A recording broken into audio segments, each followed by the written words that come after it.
श्रीगुरुभ्यो नमः।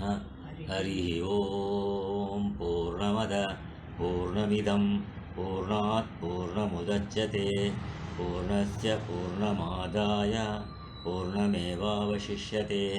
ओम शांति शांति शांति। आज 2 तारीख है, अप्रैल 2। तो गुरु जी का प्रवचन यहाँ तक पढ़ा था। परिमित कर्मों से अनंत फल की इच्छा कैसे कर सकते हो। माने सीमित कर्म तो सीमित है। कर्म किससे होता है? मन बुद्धि से होता है। मन बुद्धि सीमित है, इसलिए उससे अनंत फल तो नहीं मिलेगा उनसे होने वाले कर्म से। इसलिए अनंत फल तो तभी मिलेगा जब अनंत का विचार करोगे, उस अनंत की ओर चलोगे। इसलिए इस अनंत माने जिसका अंत नहीं, वो नित्य है। इसलिए सत्य को श्रुति ने मंत्र में स्पष्ट किया है। कर्मचितान लोकान परीक्षा। जो मुमुक्षु ब्रह्म भाव की ओर चलने वाला है, माने उसको ही ब्राह्मण कहते हैं। ब्राह्मण जो है, जो ब्रह्म भाव की ओर चल रहा है, वो कर्म से प्राप्त होने वाले लोगों की परीक्षा करे। यद्यज्जन्यम तत्तत् मर्त्यम। जो भी उत्पन्न होगा वो नष्ट होने वाला होगा, अनित्य होगा। तो कर्म करते चलो और फल भोगते चलो। इसलिए निर्वेदमायात, यही करा परीक्षा लोकान कर्मचितान ब्राह्मण बोला ना, उसमें निर्वेदमायात। न अस्ति अकृत कृतेन। माया का सारा ब्रह्मांड जितना भी बना हुआ है, ब्रह्म की ओर चलने वाला मुमुक्षु इससे विरक्त हो जाएगा। इसको प्राप्त करने का इच्छा नहीं करेगा। प्रारब्ध से जो प्राप्त है उसको मना नहीं करेगा। इसलिए जैसे उस जीवन में जो चीज़ें मिलती हैं, सबसे हमारा प्यार कहाँ होता है? जिस वस्तु को ज़्यादा प्रिय समझते हो उससे प्यार करते हो, जिसको प्रिय नहीं समझा उससे विरक्त हो जाते हो। इसलिए इस आत्मा से ऊपर कौन प्यारा है? कभी कभी आत्मा के लिए शरीर को भी छोड़ देते हैं। कहते हैं ना, बुढ़ापे में इस शरीर को जल्दी ले लो, क्योंकि वो सहन नहीं कर पाते।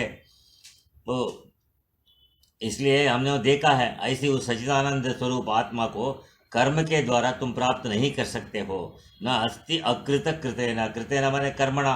कर्म मात्र से तो इस आत्मा को नहीं पा सकते। इसलिए कहा तद विज्ञानार्थम स गुरुमेव अभिगच्छेत।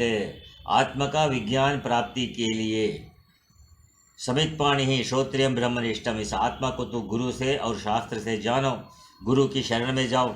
श्रद्धाशील मुमुक्षु बुद्धिमान आचार्य के समीप जाता है। यही गुरु परंपरागत विद्या है। ये तद्विधि प्रणिपाते न प्रश्न सेवया। तो भगवान कृष्ण अर्जुन को उपदेश करते हैं। अर्जुन शूरवीर, महाशूरवीर है, और उसको भगवान कहते हैं कि सत्य को जानने के लिए उन गुरुओं के पास जाओ और श्रद्धा से उनकी सेवा करो, प्यार से उन्हें नमस्कार करो।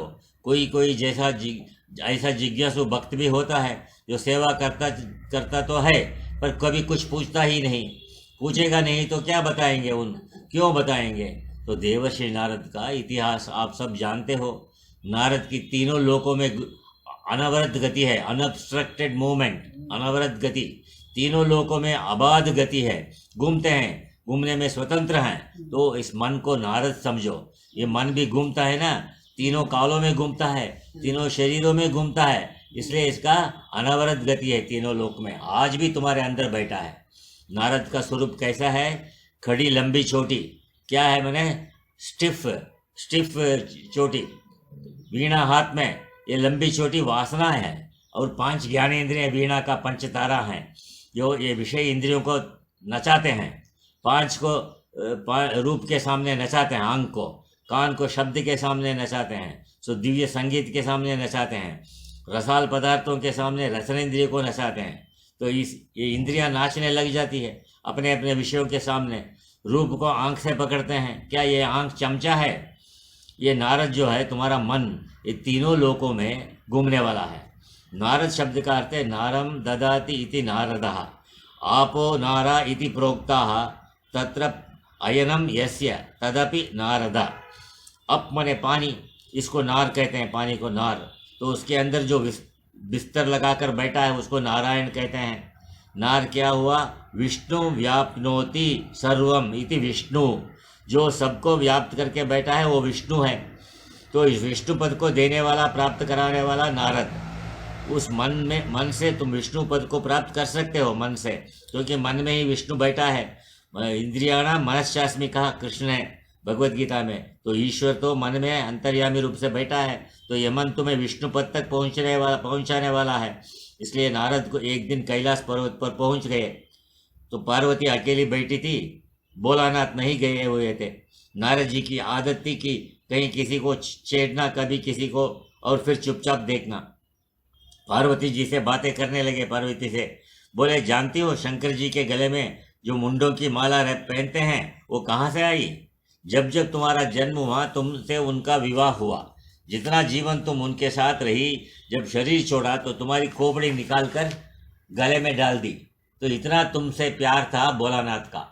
तो भगवती क्रोधित होकर रूठ कर बैठ गई। भोलानाथ ने पूछा, क्या बात है? नारद जी आए थे। हाँ, नारद ने बताया है कि ये आपके गले में जो मुंडमाला सब मेरी ही खोपड़ियाँ हैं। इतने मेरे जन्म हो चुके हैं, पर आपने मेरा मोक्ष क्यों नहीं किया? तो इसलिए कहते हैं, भोलानाथ कहते हैं, तुम तो कभी पूछा ही नहीं। ये अभी जो ये शिष्य प्रश्न पूछने के बारे में एक कथा बता रहे हैं। भोलानाथ कहते हैं, तुमने कभी पूछा ही नहीं, तो हम क्या? तो ये भगवती, जब तुमने कभी मोक्ष की इच्छा ही प्रकट नहीं किया तो मैं क्या करता? तुम भी खेल खेल में खुश रही, हम भी प्लेयर बने रहे। तेरी आयु थोड़ी रहती थी, इसलिए तुम बार बार जन्म लेती रही, शरीर छोड़कर जाती रही, हम तेरे मुंड निकाल कर रखते रहे। तुम आत्मा के बारे में जानने की इच्छा करो तो हम तुम्हारे मोक्ष का भी विचार करेंगे। तो इसका अर्थ निकला कि बुद्धिमान इस आत्मा के बारे में गुरु से जानने का इच्छा करे। इसी को जिज्ञासा कहते हैं। जिज्ञासा करे, सत्संगी आपस में भी विचार करे कि असली सत्य क्या है।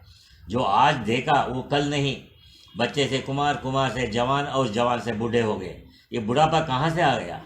कोई दुकान है परमात्मा की जहाँ बुढ़ापा मिलता है? यदि ऐसी कोई दुकान होती ही या क्या, वहाँ कोई बुढ़ापा खरीदने के लिए कोई जाता तो ये अपने आप मिल जाता है।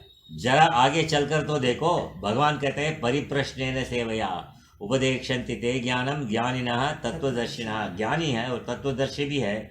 तो दो विशेषण दिया श्रुति ने, श्रोत्रिय ब्रह्मनिष्ठ। श्रोत्रिय माने श्रुतम अधीते, जो केवल वेद शास्त्र को शब्द मात्र रूप से पकड़े, जैसे टेप रिकॉर्डर शब्द को पकड़ता है, वो चलाने पर उन्हीं शब्दों को निकाल देगा, अर्थ को नहीं जानता। तो इसलिए ये अपने स्वरूप में जड़ है। कौन? ये बुद्धि जड़ होने के नाते कुछ नहीं समझेगा। बुद्धि भी यदि शब्द को ही पकड़े टेप रिकॉर्डर की तरह, यदि है तो वो भी जड़। किंतु चेतन के करंट में जैसे शरीर जड़ नहीं रहा, चेतन सा ही दिखता है, चेतन जैसा। ये बुद्धि तो शरीर से अति सूक्ष्म है और स्वभाव से निर्मल है। सूक्ष्म होने के कारण ये अधिक शक्तिशाली है, निर्मल होने के कारण। इसके द्वारा केवल ये संसार के विषय ही पकड़े, इसी की चिंता करे और इसी की चिंता में टंडे हो जाएंगे, होके चले गए, तो जीवन का महत्व कुछ भी नहीं निकला। तो बुद्धि जड़ होते हुए भी चेतन के करंट में रहने के कारण चेतन जैसी हो गई है। तो जिसके करंट से शरीर इतना प्यारा, इतना सुंदर लगता है, तो सोचो ये बुद्धि कितनी चेतन हो गई है। केवल शब्द को पकड़ने वाले गुरु से ज्ञान नहीं होगा। भगवान कहते हैं, ज्ञानिनः तत्वदर्शिनः। तत्वदर्शी भी ही केवल शास्त्र का ज्ञाता ही नहीं, तत्व का अनुभव भी हो। तत्तस्य भावः तत्वम, तत्तस्य भावः तत्वम। तत् का स्वरूप तत्व है। तत् हमने परमात्मा को मान रखा है, तो उस परमात्मा का जो स्वरूप है तो उसे तत्व कहते हैं।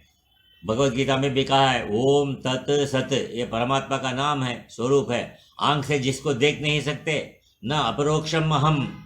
सोचो, समझो, इस अहम को आंख से देख सकते हो क्या तुम? इस अहम को आंख से देख नहीं सकते हो, तो ये अहम भी तत्व है, ये भी परोक्ष हो गया तुम्हारे लिए। इसलिए ये जीव बना हुआ है। अयम अहम अस्मि, मैं ये देह नहीं हूँ, मैं ये आत्मस्वरूप हूँ। जब हमको इस तरह इस अहम का अपरोक्ष अनुभव हो जाएगा कि ये देह तो मेरे कर्म का आकार है, जितना पैसा देते हो उतना अच्छा ड्रेस बन जाता है। ये तुम्हारा शरीर इसी तरह ड्रेस बना हुआ है, किंतु ये ड्रेस भी थोड़ा समय तक ही हमारे पास रहेगा। इसलिए इस सत्य को जानो, तत्व को जानो। बुद्धि से केवल शास्त्र को पकड़ा, अनुभव हुआ नहीं, तो अनुभव न होने से शास्त्र से जैसे शब्द को पकड़ा वैसे ही बोल दिया। वो परमात्मा अपनी महिमा में नित्य जागता रहता है। वो उन ज्ञानी तत्वदर्शी महापुरुषों के द्वारा प्राप्य है। ये येष सुप्तेषु जागर्ति कामम कामम पुरुषो निर्विमानः तदेव शुक्रम तद ब्रह्म तदेव अमृतमुच्यते। तो घर में बुढ़िया माता होती है, दादी परदादी, समर के दिन हैं, सब खा पी कर सो गए हैं, पर ये अभी भी जाग रही है, अपना कुछ काम भी कर रही है। ये तुम्हारी आत्मा भी ऐसा ही है। ये सुप्तेषु जागृति। शरीर ने कहा मुझे काट पर डाल दो, मुझे छुट्टी दे दो, अब मैं तुम्हारे काम का नहीं रहा, शरीर को काट पर डाल दिया। इंद्रियों ने कहा अब हम भी क्या करेंगे, जिसकी सेवा में हम मग्न थे उसको शरीर को काट पर डाल दिया। तो आंख ने कहा मैं अब क्या देखूंगी, कान ने कहा मैं क्या सुनूंगी, मुझ भी बंद करो। ऐसे सब इंद्रियां छुट्टी लेकर अलग हो गई, मन भी सो गया। अब केवल एक सेवक रह गया, प्राण। जैसे सब इंद्रियां छुट्टी लेकर चली जाती है, ऐसे ही यदि प्राण भी छुट्टी लेकर चल दे तो लोग क्या समझेंगे, मर गया। देखा नहीं, मद्रास का चीफ मिनिस्टर एमजीआर सोते सोते चल बसा, और वो जानकी जी पास में ही सोती रही। उसकी पत्नी जिसके पास थी वो अब है ही नहीं। अब यहाँ शरीर भी सो गया, इंद्रिया भी सो गई, पर प्राण चल रहा है। उसने सोचा अब काम किससे होगा, हमारा काम किससे चलेगा। तो मन, ये अटैची जनरल है तुम्हारा, खट अटैची लेकर तैयार हो गया। मन ने स्वप्न में नई सृष्टि खड़ी कर दी। और ये जो तुम्हारी आत्मा है, इसने कहा ठीक है, इस स्वप्न में जो सृष्टि देखते हो ये क्या है, इसकी सृष्टि तुम्हारी अंतरात्मा ने किया है। न येष सुप्तेषु जागृते, सबके सो जाने पर याद जागता रहता है ना, वो साक्षी स्वरूप अंतरात्मा। लोग कहते हैं महाराज सिद्धि कैसे होती, ये सिद्धि नहीं तो और क्या है, ये आत्मा की सिद्धि है। जैसे जैसा संस्कार उद्भूत हुआ वैसे वैसे जीव खड़े हो गए। स्वप्न में संकल्प करते ही सामने सृष्टि आ गई। स्वप्न में देखो तुम कितने सिद्ध हो। तुमको सिद्ध होने के लिए कोई जरूरत है क्या, कोई सिद्ध चाहिए तुमको, ये तुम्हारी महान सिद्धि है। हिमालय भी खड़ा कर दिया तुमने स्वप्न में, समुद्र भी खड़ा कर दिया, बम्बई जैसी नगरी की सृष्टि कर दिया, मैदान भी रच दिया। इसलिए जैसे कोई पहाड़ के नीचे दब गए, अब शरीर की शक्ति से चलना पड़ेगा। ओम पूर्णमदः पूर्णमिदं पूर्णात् पूर्णमुदच्यते पूर्णस्य पूर्णमादाय पूर्णमेवावशिष्यते। ओम शांति शांति शांति।